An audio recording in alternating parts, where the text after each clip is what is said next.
that a lot of things that we want to do, a lot of places we would like to go, a lot of things we would like to experience, and we just stop at but, and we build a case. In fact, I was reading something the other day that talked about but. It says, but is an argument for our limitations, and when we argue for our limitations, we get to keep them. See, but will cause you to procrastinate, but will cause you to hide out behind fear, but will cause you to come up with all type of excuses that you can validate your inaction and not acting on your dream. And right now, more than ever, people need to look for ways to live their dream. People need to look for ways to make it on their own. There is no such thing as job security. There's no such thing as a storm-proof or tragic-proof life.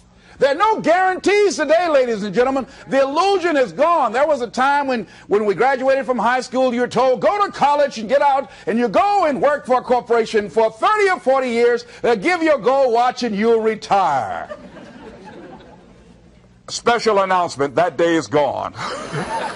That day is gone, never to return again. So instead of people living in fear, feeling stressed out, feeling powerless, feeling like victims, I think it should be a time that we need to begin to look at ways that we can become an active force in our own lives. Look at ways when we can decide to take charge of our own destiny. Look at ways when we can decide to design a life of substance and begin to truly live our dreams. And it's time for people to decide, I'm ready to get on with my life. Shake somebody's hand on your right and left. A guy named Bob May said this, don't let nobody turn you around. Do that right quick. Now, you know, a lot of people say, I'm going to live my life one day when things get right, when I get all my bills paid, when I get my feet on the ground. I say, what have you been walking on? See, there are no problem-free moments. A guy named Dimples had a record one time called, If It Ain't One Thing, It's Another. And I say, if it ain't one thing, it's 12 others.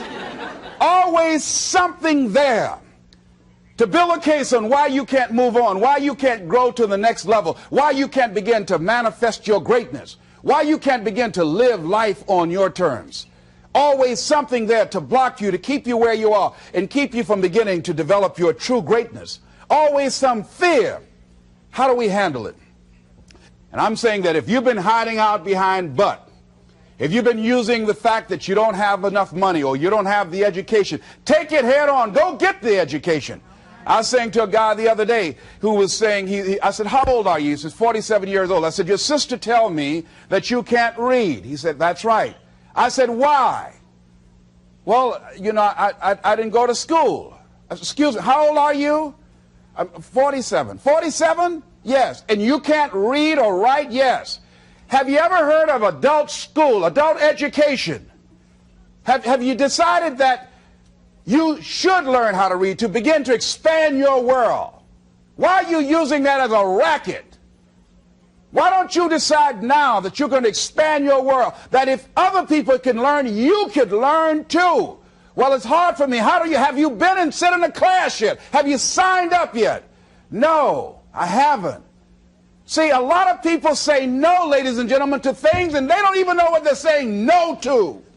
They haven't even challenged themselves. He hasn't even gone to sit into a class and say, teach me how to read. Instead, it's been easier for him to go through life, he thinks, trying to play a whole con game, pretending he knows how to do something that he doesn't know how to do. And you know what? Most of us go through life like that. Most of us go through life pretending that we're satisfied where we are, pretending that everything is okay, pretending that we don't have any special goals or ambitions or desires, when really deep down inside we do really want more. But if you look at our behavior, if you judge based upon what we do, that really will tell you some true stories about people, because you have to judge a tree by the fruit it bears, not the fruit that it talks about. See, a lot of people pretend that they want more out of life, but all you have to do is watch their actions. That will tell you something. So I used to pretend that I wanted to lose weight, but how could you tell I was pretending? Watch me when I have a piece of sweet potato pie. Let me get within walking distance of some peanuts, some potato chips. See, I was pretending that I really wanted to lose weight. No, all you do is watch what I eat. I tell you what I'm seriously committed to. People tell you, oh yeah, one day I want to have a restaurant. See, they're pretending they want to go into business for themselves. They're not serious. How can you tell, Les? Watch their actions. Watch what they're doing. The proof is in the pudding. So if you want to do something, if you thought about something you want to do, take it head on. Decide that you're going to start looking at it, start doing research on it, start tackling it. Start becoming involved in whatever and wherever it might lead you to begin to explore the possibilities in that particular thing that you're seeking so that you can begin to learn all you can about it. Decide that you're going to face it, that whatever shortcomings you have, that you're going to strengthen yourself there. Whatever training that's required, that you're going to go get that training, that you're going to get started right now. George Washington Carver would say, do what you can where you are with what you have and never be satisfied. S.B. Fuller used to say, and you heard Joe Dudley talk about, always strive to be more than that which you are. Yeah, don't get satisfied with yourself. Always know that wherever you are, you can enjoy more, that you deserve more. But most people, you know what they do? Most people go through life quietly and safely tiptoeing to an early grave. Find out what it is you want and go after it as if your life depends on it. Why? Because it does. People that have found their passion, people that found the things that they love, people that have found the things that they can pour their lives into, those people live longer. I was in New York and I had to do a seminar at a special church, and a guy by the name of Reverend Johnny Youngblood. And I said, how is it that you were able to build this big housing facility and got all of the various community and religious groups together to have this dwelling for 2,000 residents that were once homeless? How were you able to take on this responsibility? Wasn't it overwhelming? He said, the kind of work I do, he said, it's in me. I've got to live what's in me. And I think that's everybody's desire in life. You've got to live what's in you. Life is just too short and unpredictable. But what do we say? But there'll always be tomorrow. Oh, no. There's no guarantees you're going to show up tomorrow. There are a lot of people who were here yesterday that they're not here today. There are a lot of opportunities that were around yesterday. They're not here today. Oh, you can wait, but you know what Abraham Lincoln said? Well, good things might come to those who wait, but only the things that have been left over by those who hustle. So who want to go through life picking up leftovers? You deserve much more than that. The leftovers is somebody's left you. So take it head on, begin to explore it. Here's something else. Decide to do it now. Decide whatever you want to do, that you are now going to become actively involved right now, exploring the possibilities for you. That you're going to look at it and do just a little bit of it right now. When I decided to become a speaker, I didn't just quit my job and just ran out and say, I'm a motivational speaker. No. What I did was I decided to start looking at other people that were involved in the speaking profession. I volunteered to work with some speakers so that I could learn. Whatever you want to do, get your feet wet. Gain some experience doing some volunteer work in the area and find out whether or not this thing you want to do will fit for you. A friend of mine told me he wanted to have a restaurant. I said, have you ever operated a restaurant before? He said, no. I said, well, really, you don't even know if you want one. I said, what's your expertise? What do you bring to the table? He said, I can cook real good. I said, but what about the management side? What about the business part of the restaurant? You're not going to be cooking all the time. Somebody's got to receive the money. Who's going to manage the personnel? He said, you got it right. You got a point there. So this guy got a job in a restaurant in the evening time on a part-time basis. After doing that for a while, he said, you know what? I think I just want to be a chef. He said, after working there, people didn't show up to work. He said, it's hard to find the help. People weren't responsible. The headaches, the guests were just giving him problems day in and day out. They weren't ever satisfied. He said, no, I just think I'll stick to cooking. See, you got to find out what fits for you. Because you might decide that after you go up in there and examine it and experience it and get some experience under your belt on it, well, you say, this is really not what I want. This does not fit for me. So decide that you're going to do that. Now, John H. Johnson said something that's very important. He said, there's no defense against an excellence that meets a pressing public need. See, whatever you decide to do, look at it and find out what is it that I have that I could bring to the table that can begin to enable me to ensure that I could be successful in this. Where is the opening for you? There's room for you out here in the arena called life. There's room for you to come out and live your dream. Don't allow but to keep you in the corner, or keep you up in the bleachers, looking at life, being a spectator, not being a participant, making a difference in life. I believe that all of us came here with something. All of us showed up to give something, and that nobody's going to give that service that you have to give. No one's going to produce your product. No one's going to write your book. No one's going to open your academy. No one's going to begin to create your daycare with a special curriculum to help to cultivate the high self-esteem in our children. That's your idea. And if you don't bring your idea out here, when you die, all of us will suffer because we've been deprived of your genius, because you allowed but to keep you in the bleachers and not pursuing your greatness. You take it to your grave with you. And that's what most people do. I think that's why the guy said that many people die at age 21 and don't get buried until they're 65. They're walking dead. You can tell them by the way they walk. How they look in the face. When they speak to you. I was giving a speech at this high school, and a lady came after school. She said, "Mr. Brown, I want to talk to you about my son." I said, "What is it?" She said, "He's not motivated." I said, "I wonder why." You got to have energy, ladies and gentlemen. You got to have life. If you're excited about what you're doing, even in the area of selling, you know, people don't buy because of logical reasoning. People buy because of your way of feeling.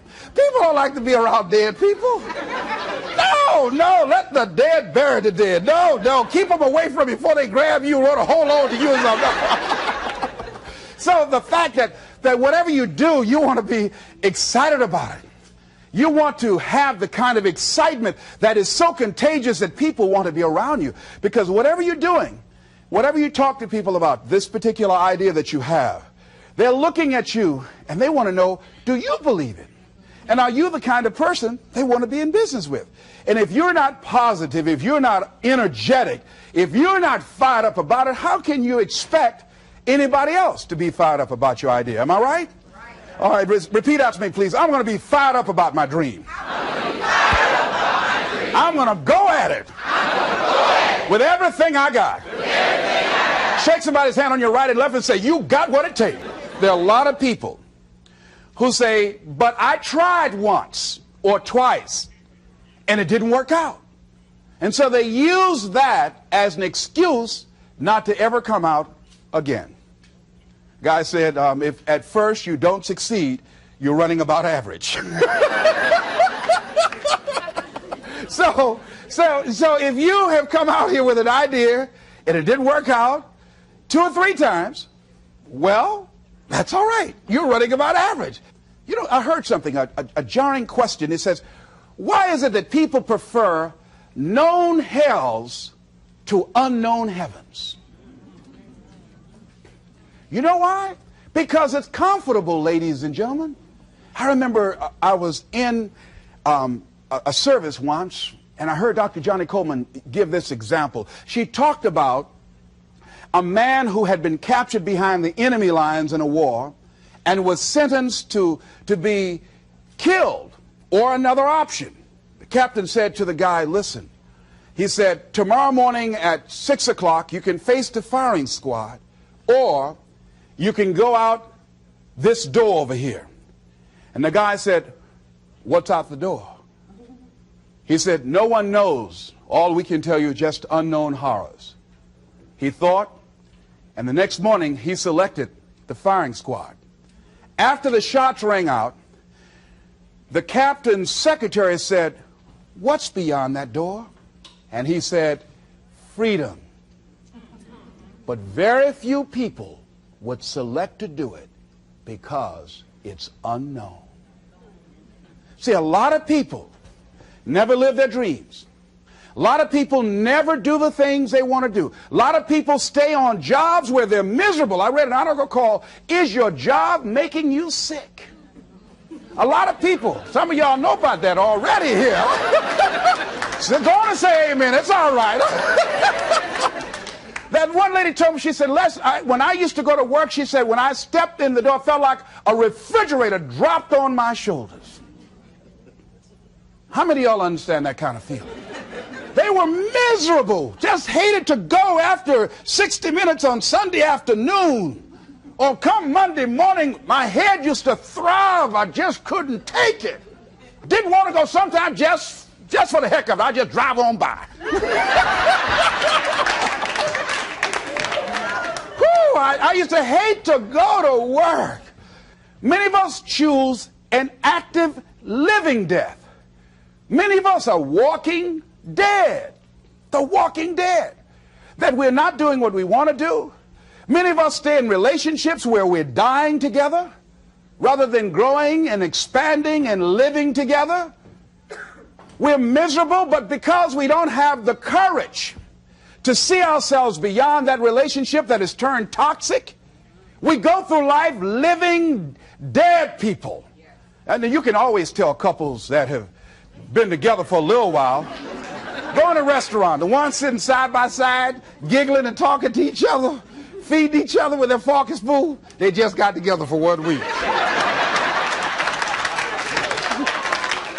You see them in the car, they're sitting all up each other, hugging and stuff. Oh, they've been together about 3 days, all right? But if you see people in the restaurant, see a couple, and they're sitting in front of each other. Takes so long for this food, I wonder when they're going to hurry up. Those are the married ones. Oh, but what if I know people have been married for years, living in 2 separate rooms? Sleeping in 2 separate beds. Well, it's cheaper to keep it. Not necessarily. It's according to the price you want to pay. See, the price of peace of mind, the price of living the truth, of being honest with yourself and say, wait a minute, it's got to be more than this. So you've got to decide, wait. Even if things don't work out, even if I experience defeat or failure, that does not make me a failure. It's a difference between failing and being a failure. If things don't work out, if you don't produce the results you want, that's all. But don't confuse who you are with the results that you produce. I used to be a state legislator in Columbus, Ohio. And I remember once I was going to introduce some legislation on the floor, and after getting that legislation passed, a guy came up behind me, and he had some legislation that I opposed him on that. And I was about to stand up to debate this guy, and the guy next to me said, excuse me, don't debate that guy. Why? Do you know who that is? I said, no. It's Will Kosky from Toledo. That's a bad dude. He's a lawyer, Les. That man can debate. I don't care. I'm Les Brown, Mamie Brown's boy.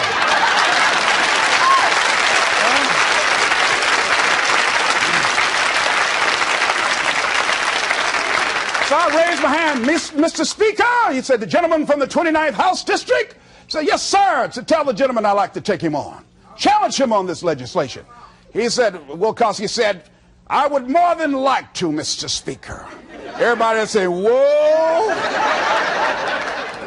I asked him some questions. He responded. I say, I wonder why I asked that man that question. Will Kosky wore me out. I mean, I was so embarrassed, I just limped back to my room with my yes, I can attitude. However, here's what I learned. When you win, see, if I win a debate, I win because of what I know. When I lose because of what I don't know. So I had to check out, what is it that I did not know? I wasn't prepared. I did not do enough research. I did not do my homework. So he handled me like he wanted to. So I came back again. I waited on some other legislation, did my homework, but he was more than able to take me out again. But pretty soon, each time it would become a little bit more difficult and a little bit more difficult. And the older guy said, would you argue in behalf of this legislation for me? I said, sure. I started volunteering to do work in the legislative committees for the older guys. I said, absolutely. And the more I did it, the better I became. And then people began to start respecting me. And when I would ask and say, Mr. Speaker, I'd like to speak on that bill, some guys' lips start trembling and stuff, like Jimmy. I don't know. Wait a minute. Is there anything wrong? Do we have a problem?